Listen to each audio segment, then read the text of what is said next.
वसुधा के घर में पिछले कुछ दिनों से जो तनाव चल रहा था, अब वह एक खतरनाक मोड़ पर पहुंच चुका है। करिश्मा की चालें धीरे धीरे सबके सामने आने लगी थी, लेकिन अभी तक कोई भी उसके खिलाफ खुलकर खड़ा होने की हिम्मत नहीं जुटा पा रहा था। दूसरी तरफ चंद्रिका अब पूरी तरह समझ चुकी थी कि अगर समय रहते करिश्मा को नहीं रोका गया, तो वह पूरे परिवार को बर्बाद कर देगी। लेकिन इस बार मामला सिर्फ झूठ और धोखे तक सीमित नहीं था, क्योंकि अब रिश्तों के पीछे छुपे चेहरे एक एक करके सामने आने वाले थे। घर में सुबह से ही अजीब सा माहौल था। वसुधा को लगातार महसूस हो रहा था कि कुछ बहुत गलत होने वाला है।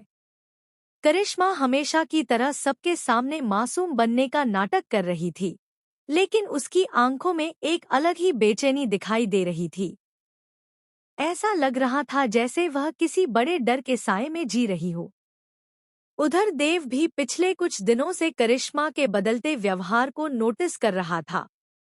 कई बार उसने करिश्मा को चोरी छिपे फोन पर बात करते देखा था, लेकिन हर बार वह कोई बहाना बनाकर बात टाल देती।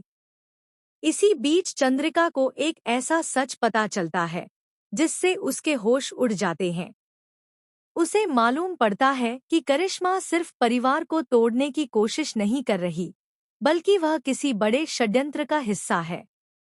इतना ही नहीं, चंद्रिका को यह भी पता चलता है कि करिश्मा ने वसुधा की जिंदगी बर्बाद करने के लिए कई झूठे सबूत तैयार किए हैं।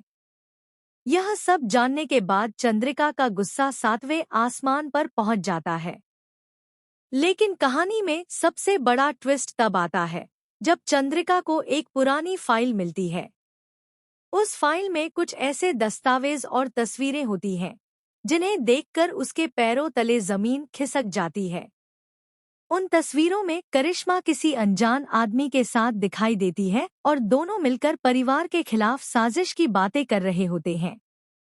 अब चंद्रिका को पूरी तरह यकीन हो जाता है कि करिश्मा इस घर के लिए बहुत बड़ा खतरा बन चुकी है। उसी रात घर में एक छोटी पूजा रखी जाती है। सभी लोग हॉल में मौजूद होते हैं। बाहर मौसम अचानक खराब हो जाता है। तेज हवा चलने लगती है और चंद्रिका की वापसी ने पूरे घर का माहौल बदल दिया है। तभी अचानक चंद्रिका घर में पिछले कुछ दिनों से करिश्मा अपनी चालों से चेहरे पर इतना गुस्सा होता है कि सभी लोग डर जाते हैं। उसकी मुश्किलें बढ़ने वाली हैं। वसुधा और देव समझ नहीं पाते कि मुकाबला किसी आम इंसान से